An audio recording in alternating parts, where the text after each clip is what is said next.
Bien-aimé, shalom. To pesibino shalom na kombo na Yesu Masia, nzambe na bolingo pe nzambe na mawa. Amona bino biskano so bozali bozolanda biso na ba telefone, bozolanda biso na ba ordinateur na bino na bandako na bino, to koti na kanda bandako na bino, na nzela ya basinga, na nzela ya télévision, bien-aimé dans le Seigneur. Tika te kombo na nzambe ezwa lokumu parce que nous sommes des disciples ba oyo to pusani pembe na nzambe pona koyeba nini ezali volonté ya notre Dieu. Kolo to pamboli yo to dédier moment o nzambe na maboko na yo tika te yo moko nzambe ozala na esika oyo zwa contrôle ya moment oyo Saint-Esprit azala présent oyo asimbaka matoi ya bato eza yo mpe oyo asimbaka motema mpo moto ayoka eza yo nzambe alola tosengi yo moko ozala présent mpo sunga biso kolo toteya maloba moto akoteya te so yo nzambe opesi ye permission te moto mpo akoatteindre motema ya bato te soki nzambe yo touche mitema na bango te.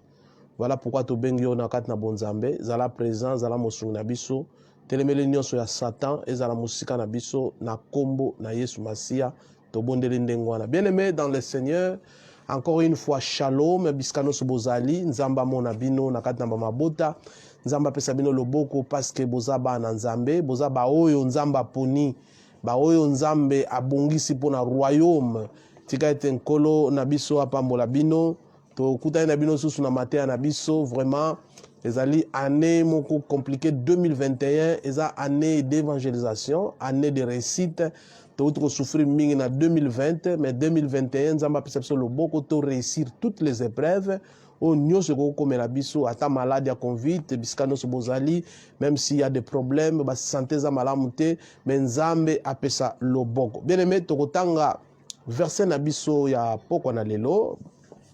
Vous allez tellement important verset au Seigneur totanga mobile parce que bonzambe esengi totanga verset mobima oyo ukolo amona bino bisika bozali bozana patience totanga verset na poko na lelo bien-aimé dans le Seigneur totanga mukanda na Deux Chroniques chapitre nango 14 verset nango premier kino na C toko kitatina 11 kozala malam parce que c'est une histoire faut totanga o malam pour comprendre quelle est l'histoire. Chapitre 2 tobanda na chapitre 2 pour totanga malam tobandi de Chroniques chapitre nango 14 verset nango premier. Asa fit ce qui est bien et droit aux yeux de l'Éternel son Dieu. Il fit disparaître les autels de l'étranger et les geôliers. Il brisa les statues et abattit les idoles. Il ordonna à Juda de rechercher l'Éternel, le Dieu de ses pères, et de pratiquer la loi et les commandements. Il fit disparaître de toutes les villes de Juda les hauts lieux et les statues consacrées au soleil. Et le royaume fit en repos devant lui. Il bâtit des villes fortes en Juda, car le pays fut tranquille. Il n'y eut pas de guerre contre lui pendant ces années-là, parce que l'Éternel lui donna du repos. Il dit à Juda, bâtissons ces villes et entourons-les de murs, de toutes portes et de barres. Le pays est encore devant nous. Car nous avons recherché l'Éternel, notre Dieu. Nous l'avons recherché et il nous a donné du repos de tous côtés. Il bâtit donc et réussit. Az avait une armée de 300 000 hommes de Juda, portant le bouclier et la lance, et 288 000 de Benjamin, portant le bouclier et tirant de l'arc. Tous vaillants hommes. Zérak, l'Éthiopien, sortit contre eux avec une arme de millions d'hommes. Zérak, Éthiopien, sortit contre eux avec une armée d'1 million d'hommes et 300 chars. Il s'avança jusqu'à Marécha. Asa marcha devant lui et ils se rangèrent en bataille dans la vallée de Tchephar, près de Marécha. Asa invoqua l'Éternel, son Dieu, et dit, Éternel, toi seul peux venir en aide. Toi seul peux venir en aide aux faibles comme aux forts. Viens à notre aide éternelle, notre Dieu, car sur ce toi que nous nous appuyons, soulignez Sikawana, bien-aimé dans le Seigneur, car c'est sur toi que nous nous appuyons et nous sommes venus à ton nom contre cette multitude. Éternel, tu es notre Dieu, que ce ne soit pas l'homme qui l'emporte sur toi. L'Éternel frappa les Éthiopiens devant Asa et devant Juda. Et les Éthiopiens prirent la fuite. Asa et le peuple qui était avec lui les poursuivèrent jusqu'à Gaza. La parole du Seigneur. Bien-aimés dans le Seigneur, Totangili Lubananzambe na 2 Chroniques chapitre 14 à partir du premier verset qui nous na 12e verset. Bien-aimés dans le Seigneur, esa histoire où un roi d'Israël, non, un roi de Juda plutôt, azalaki roi oyo adediaki vi na ye mobimba na koluka kobongisa kozongisa libota na Nzambe epai na Nzambe. Azalaki roi oyo asepelaki ete Nzambe ye moko azwa contrôle ya Juda. C'est-à-dire alongoli ba idole oyo ba prédécesseur na ye basalaki na lenge bakabaki mboka na maboko na Satan, abandi ko buka ba idole, à reconstruire ba mur, à protéger cité. Mais dans la histoire, il s'est arrivé que Asa, ezalaki na roi ya Éthiopien Zarak, aye ko bimela ye pour na kosala guerre contre Asa. Bien-aimé dans le Seigneur, Asa ezalaki na armée ya muke, ou ezalaki juste na 5800 hommes. Mais mutu aye ko bundisa ye, azalaki na armée ya 1000 hommes de pied na ba 300 chars. Azobondisa bien-aimé dans le Seigneur. Thème na biso ya pokwa na lelo sirkita puiti. Epa ya nani yo ye kamaka. Osapuyaka epa ya nani. Roi oyo malgré l'ennemi azalaki muto azalaki na bibundeli ebele, mais il s'est appuyé epa ya Nzambe na bomoi.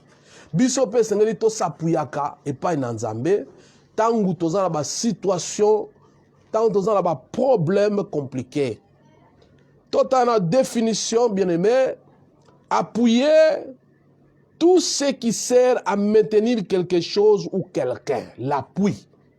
L'appui est loko nyoso e salaka te mutu azala maintenir, c'est-à-dire na ko s'appuyer na nzete ko ya te ezo maintenir nga équilibre na nga ezali bien assis parce que tant nazo tambola nazo ye kama na nzete naza na assurance que malgré na nye kami na nzete naza soudé na kangami na kotika la ko ya te yango to lobi eza tout ce qui sert à maintenir quelque chose ou quelqu'un en assurant la solidité ou la stabilité.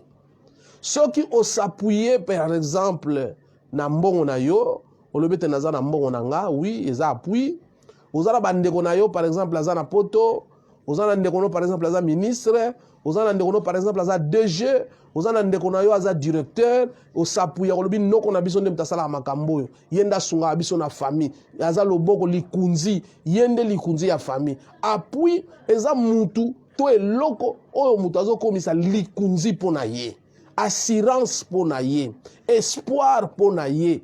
Tango mutazoko koma na sentido wana, azolo ba ete no, soki noko te moyena tangezate. Soki papa na ngai te mbelelo na kolate. Soki mama na ngai te azoko zwa mutu lokola appui. Appui eze loko mutu ba maintenaka pose la solide ou bien na kati na stabilité. Zape support. Avoir besoin d'un appui pour marcher par exemple. Eza support par exemple bandeko baza handicapé baza ba support muso aza na support na eza kiti azotambola nango muso aza na nzete na eza support pour se soutenir parce que malgré des fois aza nango eloko wana peza support pour na kosunga ye appui eze muto asungaka na tango difficulté eye na tango nazo koka lisusu te na kotiela mutema quelque part yango nde tozobenga appui bien aimé parce que thème na biso ezali sur qui t'appuie-tu? osapuyaka epai na nani? Tango oza na bisengo osapuyaka pa nani? Tango oza na mawa osapuyaka pa nani? Tango ba difficulté eyaka na kati na bomoi na yo osapuyaka epai ya nani? Awa tomoni roi Asa, malgré azalaki mutu oyo abalaki kosadresse la prière na verset nango 14 na chapitre na verset nango 11 na chapitre 14, Asa abandaki koinvoquer Nzambe son Dieu. Alobi boye, l'Éternel, toi seul peux venir en aide aux faibles comme aux méchants.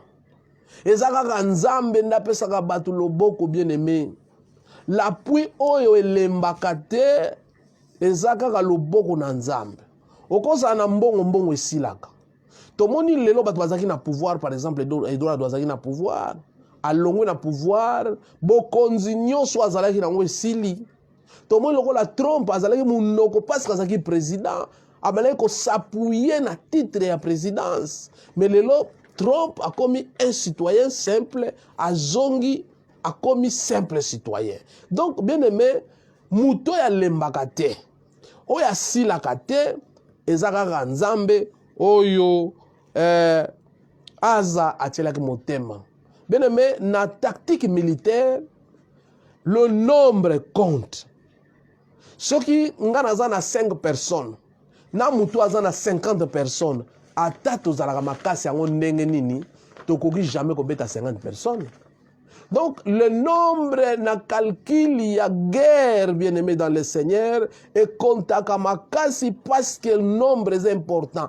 Asa na armée na yazalaki kaka na 5288 hommes. Azalaki na 5000 plutôt, il boskize ngai. Azalaki na 500 azalaki na 500 je crois, azalaki na oui na 580 000 hommes. Mais ennemi azoya kobundisa ye azana 1000 hommes plus 300 chars. Elingo loba soko tolobi mathématiquement parlant, ndeko ya taba lobi ba diviser par 2, bazwa mutu na mutu azwa moko, c'est-à-dire mutu moko fo bunda na batu mibale.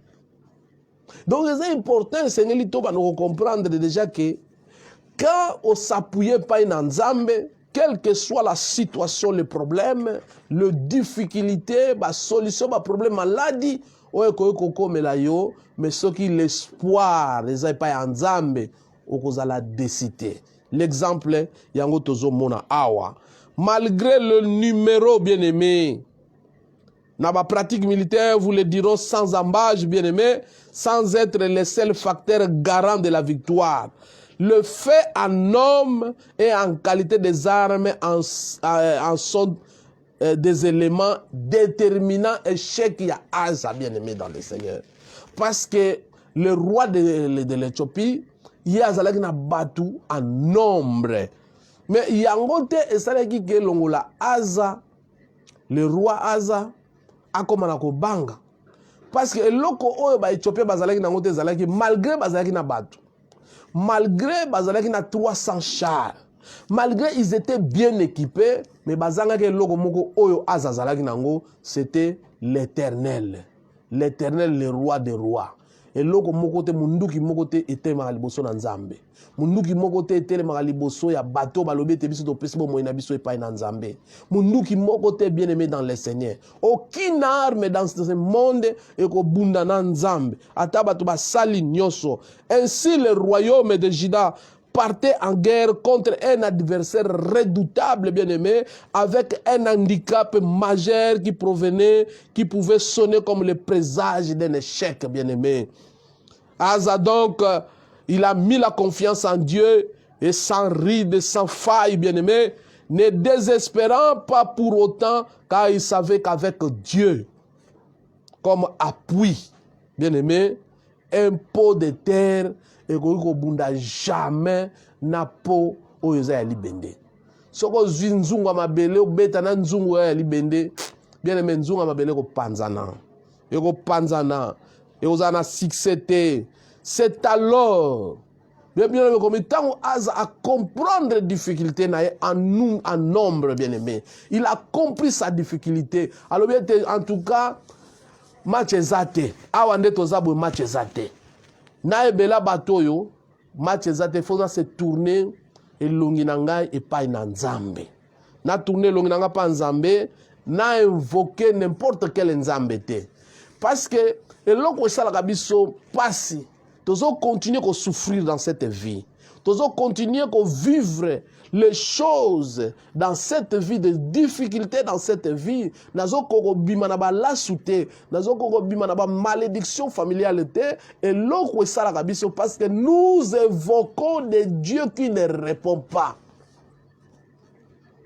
Tozo invoquer banzambe oyo ba pesa réponse te. Mais Asa a qui n'importe quel nzambe te, il a appelé l'Éternel des armées. L'Éternel des armées, pourquoi on l'appelle l'Éternel des armées? Parce que yende kolo ya ba exercice, yende kolo ya ba armée. Il est au-dessus des armées. Armée na yezali incomparable, imbattable. Et quand lui il vient, c'est la victoire certaine, bien-aimés, dans les seigneurs. Voilà pourquoi Azatan a compris qu'est-ce qu'il a fait. Il a crié vers l'Éternel. Qu'est-ce qu'il a dit? Éternel, toi seul peux venir en aide aux faibles comme aux forts. Yo eloko tumisako parce que yeba ko différencier te. Okansaka ne toza makasi oza na posa nzambe te. Okansaka parce que oza na mbongo oza na posa nzambe te. Okansaka parce que unasina bali nazana mobali nanga nazana bana nanga nazana posa nzambe te. Mais Aza comprendre lobi l'Éternel c'est toi seul qui peut venir en aide aux faibles et aux forts. Yo lukaka nzambe tango komi na ba situation difficile. Mais nzambe ba lukaka ye parce qu'a aidaka même les faibles, même les forts, mutaya kaka en aide na bango eza nzambe. Nzambe to bengi éternel. Aza éternellement nzambe. Il vient aux faibles et aux forts. Maintenant, il expose sa faiblesse. À comprendre que dans la faiblesse, je ne peux rien faire. Qu'est-ce qu'il a dit? Viens à notre secours. Viens à notre aide éternelle. C'est nga aide nzambe bien-aimé. Quand tu as des problèmes, tu dois demander à Dieu de t'aider. Tu dois demander à Dieu de mettre sa main pour natina na vie na yo. Yo zo souffrir mais tu restes intact. Loko lozo kata tongate zo chubayo. Et Seigneur, le Seigneur aide. Dans le péché, il faut demander aide. On comprendre que Seigneur, n'a qu'aucun sous-souté. J'ai besoin de ton aide dans ma vie. J'ai besoin de ta main dans ma vie. Quand des difficultés viennent, bien aimé, nazo balate, nazo botate, nazo bongate, tout est devenu noir. Tout est devenu scuro na vie nanga. Bien aimé dans le Seigneur. Demande de l'aide. Demande de l'aide. Senga aide. Bible lobi na mukanda nango 2 Chroniques si je m'abuse pas, verset nango 16 si je m'abuse pas. 2 Chroniques chapitre 16 verset 9. Mais Bible zoloba bien aimé dans le Seigneur. Nzambe azako parcourir longi nani mutu na mawabele la epo ya sungaye. Mais vous avez des difficultés, tu restes intact. Tu as des problèmes. Ou là, là toujours ozo se masturber. Olalaka toujours ozolota ndoto ozobimana mobali. Olalaka toujours ozolota soko loti ndoto tina bandoto oza na ba échec na kati na bandoto. Mukolo moko te olonga na bandoto na yo. Soko lali na ndoto po oshuaka. Mais tu ne demandes pas l'aide pourquoi bien-aimé dans le Seigneur. Senga aide pa ya nzambe. Senga loboko na nzambe aza comprendre ki ngalobi non. Bako baza 1 million biso toza 580. Et ça, match impossible. Oh, et nzamba kota. C'est vrai que l'armée au Aza Salaki, ils étaient capables de babunda. Mais ce que babundi ba okena échec. Et ça na bitumba muso za na vie na bien-aimé dans le Seigneur. Yo moko soko talent lobi en tout cas na za voué dans l'échec. Na kokate. Parce que pourquoi? Parce que dans ta famille bien-aimée dans le Seigneur, il y a des gens aussi, simba, loba, telemisa, bendele, telemisa, altar, telemisa, sika, lobiete, famille, yobiso to dédié on a maboko na Satan. Alors, yo soko comprendre genre abitumba wana te bien-aimé, okoye ba ko télématin. Okuta koko na osa kababa na basi nyoso, ifoka ba kota mabala ba boma mabala. Moi moi si nous so fa bota na kati na ndako. Eza bitumba oyo za déjà yo moko comprendre que ya na biso liboso akendaka libala zongi na ndako akoma kobota na kati na ndako ya mibale akenda libala zonga oya mobali pa balaka akenda boma libala zonga biso nous se retrouver na ndako eza bitumba sérieux oyo zo se sentir déjà que nous avons pas la victoire. Maintenant il faut demander la main de Dieu bien-aimé. Il faut implorer l'Éternel pour être l'Éternel là ya na secours. L'Éternel là ya na aide na kati na vie na yo. Et ozala important à comprendre à l'obi vient à notre aide, notre Dieu. Abani ko préciser siko likamunaye. Nzambe na ngai. Azalaki na nzambe kaka moko ya banaye ko talela. Azalaki nzambo babengi l'Éternel. Mais yo talela nzambe nini? Ba nzambe boni yo benga na vie na yo. Oza na nzambe ya mbongo, oza na nzambe ya lokuta, oza na nzambe ya moyibi, oza na nzambe ya kindumba, oza na nzambe no ya kindokyo bakoko na obatikela osingati lelo ozalaka nango. Soko ke église otiki na ndako. Soko zongi na ndako olati susu singa na yo. Bien-aimé dans le Seigneur. Bible zolo banabiso boy. Notre Dieu c'est un Dieu jaloux. Asepelaka jamais basangsaye. C'est un Dieu jaloux. Oya ko permettre te yo sangisaye alinga lokumo revenir et painaye. Bien-aimé dans le Seigneur. Et Azazo continue. Car sur toi que nous sommes appuyés. Bien-aimé, il faut que nous nous appuyions. Lalela nzambe. Nzamba za l'appui na ona moi na butulu. Na makamu nyoso. Na kolia na yo nzamba za l'appui. Pour ça que le bon tale la mutu ako décevoir yo, bien-aimé dans le Seigneur. Ako décevoir yo, mutu ako décevoir yo. Nzamba za l'appui na yo pona tina na mabota na yo. Nzamba za l'appui na yo pona tina na libala na yo, bien-aimé dans le Seigneur. Nzamba za l'appui pona ba bénédiction oyo alaka pona tina na yo. Ezo koksamate otangi classe osilisi. Ozana titre ingénieur mais musalo mona kate. Mbala muso salaka na butu yo yebite. Mais soko nzamba za appui na yo ako révéler yo. Bible lobby, invoque-moi, je te répondrai et je te montrerai des choses cachées, des choses que tu ne connais pas. Ezana biloko yo yebite basi basala kala ezala ki pe faute na yo te faute kaka yo botami na kati ya famille aussi eza déjà na malédiction faute eza kaka moko so botami na famille aussi baloba déjà makambo ekokisama na libota génération faute eza ya yo te parce que so botami na li famille aussi bateka yango kala luka nzamba zala appui na yo po azala soutien oya kobundela yo akotela yo ba problème oyebite makambo oyebite enfin komona lobongo na nzambe oye ko permettre yo bien-aimé dans le Seigneur oyeba kozala kat na yo na kata histoire to ebiango malamu la suite ya chapitre yo ezala qui était Éternel a frappé ba égyptien.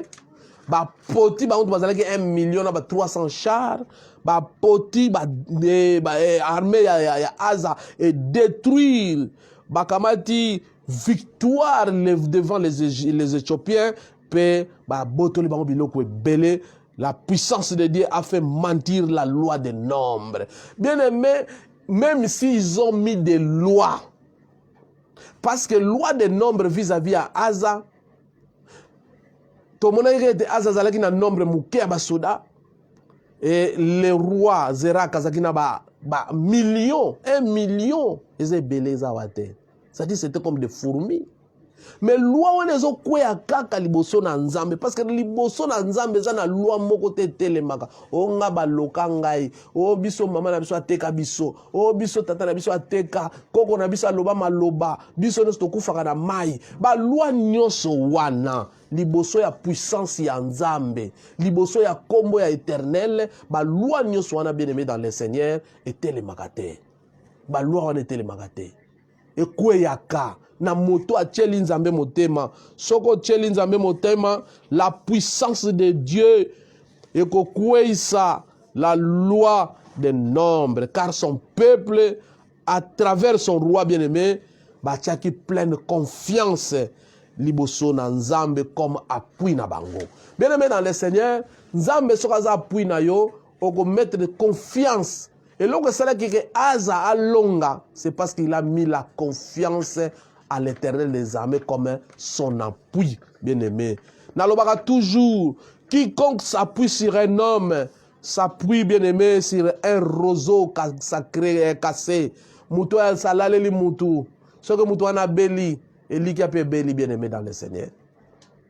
Soki mutu wana komi malade, eliki ape komi malade bien-aimé. Promesse na ye pe komi malade. Soko laleli mutu, soki mutu wana kwei, ou bien t'as échoué, bien-aimé, la promesse aussi doit échouer.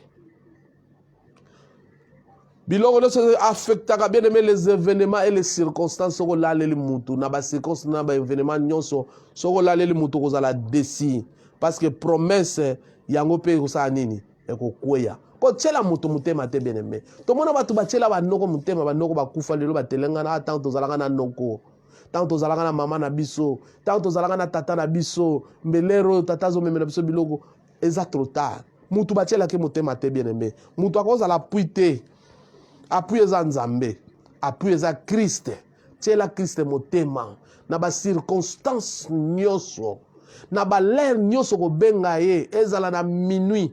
Nano mona to tshela mutu motema bengi bo téléphone ya okanga. Moya ya na camion mbangu te po ya kozwa yo ame mon hôpital.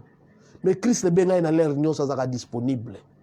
Christ benga ye na ba moment nyonso bien aimé aza disponible pour na ko présenter oyo za nango posa. Tshela Christ motema bien aimé oko comprendre ete nyonso ezali malamu pona Christ bien aimé na tuna yo otiaka espoir na yo epai ya nani epai ya pasteur epai ya diacre epai ya parent to un homme politique bien aimé mbala mususu ozotia espoir na frère ya église mbala mususu ozotia espoir na mwana otinda peut-être atanga classe na tshela mwana nanga mutema atanga classe soka atangi classe yende muta kusunganga na vie wana osako nano mona te muta atangi tia komi na suka kufa bandoki pe basengi kaka ye wana oyo wana atangi mingi yango nde bandoki bakosenga bien-aimé kotshela mutu mutema te tshela mokeli oyo akelaki yo po soko tshele mutu na motema mutu wana soka akufi bien-aimé biloko nyonso ekokufa eza lokola daji moko elobaka mutu alali na etoko bien-aimé azaka mutu alali na mabele etoko eza différent na musu mutu azolala na etoko azaka mutu alali na mabele donc soko otieli mutu motema mutu wana azali éphémère akufaka bapromesse mpe koki kokufa voilà pourquoi bien-aimé esengeli ocomprendre ke mutu soko otieli espoir son espoir c'est un mortel aza mortel né en rien est différent. Donc, Aza mortel, à quoi il peut koufa bien aimé dans le Seigneur. Voilà pourquoi, bien aimé, c'est que comprendre. Peut-être fais-tu partie de ceux qui s'appuient sur des humains. J'espère que tu n'es pas non plus la catégorie de ceux qui s'estiment qu'il est trop hasardieux de s'appuyer exclusivement et pas dans Nzambe, bien aimé. Bamsous ba s'appuyer pas Nzambe, te ba dire ah na opeza pas Nzambe poani. Na c'est na appuyer na ngai pas ya batu. Cette catégorie de personnes, bien aimées, s'inscrit dans la logique de diversification de leurs appuis, dans le renforcement de Dieu, bien aimé dans le Seigneur, ainsi tout en se disant chrétiens. Ils cherchent des appuis dans les ordres mystiques. Bazo benga est chrétien, musicien, pasteur, mais azo ke luka appuyé pas banganga. Bien aimé dans le Seigneur. Ou bien lobaka totalement naza mo Kristu, naza nanga mupakanu. Yo oza chrétien ozo ke luka appui et pas ba ordre mystique. C'est pas bien bien. Composé avec les féticheurs. On part à des pratiques qu'ils justifient en parlant de syncrétisme, de sécrétisme, bien aimé religieuse. Ils pensent que de tels alliages religieux les mettent à équidistance des avantages de chaque forme de pratique, bien aimé dans le Seigneur. Toujours chité kalate, bien aimé. Yo, en tant que chrétien, il faut jamais, bien aimé, jamais, aucun appui dans la yanganga. Nzambe na bisaza plus que nganga. Nzambe na bisaza plus que science occulte. Nzambe na bisaza plus que bandoki. Nzambe na bisaza plus puissant. Soko za na posa appui. Lukangwe pa na Nzambe. Nzamba akopesa wa appui. Nzamba akopesa ce qu'il veut. Akotombola. Oza na posa appui ya ndenge nino Nzamba lembana.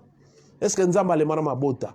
Est-ce que nzamba alemana momengo? Est-ce que nzamba alembana pasi ozanango? Maladi ozanango nzamba alembana te bien-aimé. Le plus important, yonde pesa confiance pas nzambe. Le roi Asa a pesa qui confiance à l'obi éternel. Yonde muto yaka na aide na batu ya makasi na bato balemba. C'est-à-dire ceux qui battent makasi pe batiela ka Yesu motema. Ceux qui bato balemba pe batiela ka Yesu motema bongo yo. Pona nyo ko se confier pas mutu. Mutu akokufa. Mutu azali mortel. Pona ni pour se confier pas à mutu bien-aimé. Ko se confier et pas à mutu te. C'est pourquoi toutes les fois que Israël préférait rendre le culte à d'autres dieux, l'Éternel des armées l'abandonnait à lui-même, car, comme il dit dans 2 Chroniques chapitre 15, verset 2, chaque fois Israël a l'objet d'abandonner Nzamba qui a appris côté Moussous, Nzamba banaye ko abandonner. Bien aimé, Moussous souffrir, na souffrance aux anango, et ça abandon ya Nzamba. Parce que tu as cherché l'appui na banzambe ou Nzamba lingakate. Parce que na 2 Corinthiens totangini, l'Éternel est avec vous quand vous êtes avec lui. Olingi Nzamba comme appui na yo, ya kozala na yo tangu yo zana ye. Tangu yo zana ye, Nzamba kozala appui na yo butu moi. Si vous cherchez, vous le trouverez. Olingi Nzamba zala appui no bien e banda ko lukayo ko mona ye. Dieu n'est pas un menteur, n'est pas un fils de l'homme pour abandonner ça. Mais si vous l'abandonnez, il vous abandonnera. Tout le monde on a Israël quand Israël a perdu, tant Israël a bossé Nzambe, Nzamba a tekiye. 430 ans na boko ya bapaya. Quel konyokama. Combien de fois Nzamba a teki Israël? Parce que ba abandonné ka Nzambe. Parce que ba pesi Nzambe mokongo. Parce que ba murmurer. Combien de fois bien aimé? Bible Zolo dans 2 Chroniques chapitre 15 verset 2. Si l'Éternel est avec vous, quand vous êtes avec lui. Zalana Nzambe, parce que Nzamba kotika yote, soko zanaye. Ako abandonné yote, ako zala appui pour natina na yo. Ako tika la appui, tant que yo po kotika la po na ye, ya mana kotika la toujours appui pa na yo. Mais soko abandonné ye, olobi ete nakene na basinga, a ezo umela, na mona tanta longi, na mona maître oyo, lokola siko na moni, nakindoke on dirait ça so ya kobomba mate. Magique à la vision de Manako Luka, ya ezalaki ya kobomba bazo banga. Ngana ke lobana za magicien. Mais le lot magie comme na facilité na ba Facebook olingo zo mbongo téléphone ngai. Bien-aimé dans le Seigneur. Soko pesi mukongo panza menza pesi mukongo. O souffrir. Vala peno nyoko mana maboko ya mutu nzamba kote la yo ke onyoko mana maboko na nzamba. Soko nzamba pesi mukongo bien-aimé okotela misu. Misu e comme rouge.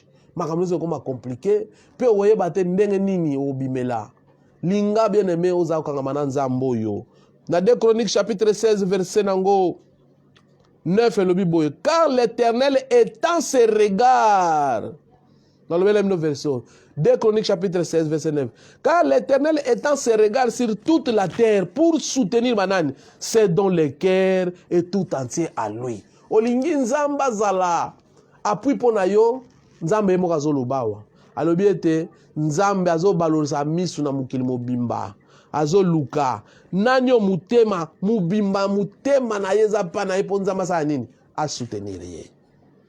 Esengeli le comprendre bien aimé olingi appui et pas na Nzambe zo motema na yo mobimba motema no 100% motema na yo kabango pa ya Nzambe kabango pa ya Yesu akoma appui Eya butu eya na moye nakobanga elokote ngai mwana le roi des rois nakobanga elokote awazali mosungi na ngai nakobanga elokote awazali kobundela ngai kobanga elokote. Bien aimé dans le Seigneur eya butu eya moyi parce que motema no mobimba eze pa na Nzambe motema no mobimba ekangami na ye ya bana kokota makambo yo yebite bango ba bongisi ya bongisi pe na ndenge na ye bango ba préparer ye pas préparer na ndenge na ye parce que okabi motema na yo mobimba bien aimé dans le Seigneur et sengeli o s'appuyer totalement par nzambe pour être nzamba comme appui na yo likam na yo nzamba kota yango s'appuyer totalement ba s'appuyer totalement ndenge nini bien aimé mi pesa lo ba nzambe nazana mutute